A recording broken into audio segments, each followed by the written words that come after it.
প্রথমেই মসুর ডাল জলে খুব ভালো করে ধুয়ে ভিজিয়ে রাখবো। এবার কড়াই বসিয়ে সরষের তেল গরম করব। কুচনো পেঁয়াজটা দিয়ে মিনিট 2 মতো ভাজবো।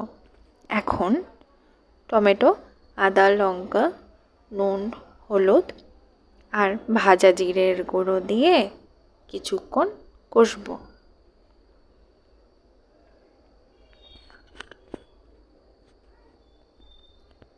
মশলা খুব ভালো করে কষে গেলে ভেজানো ডালটা দেব।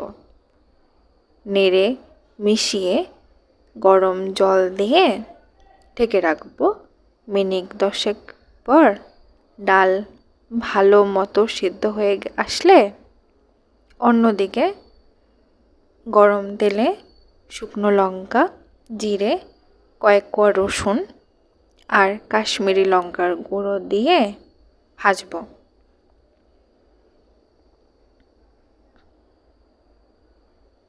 ডালের ওপর ছেড়ে দেব। আরও একবার ভালো করে মিশিয়ে নিয়ে দুটো গন্ধরাজি লেবুর পাতা ছড়িয়ে ঢেকে রাখবো।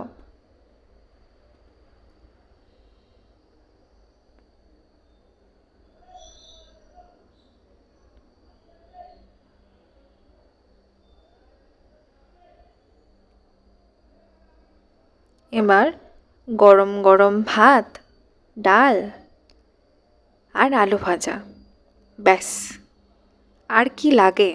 টাটা।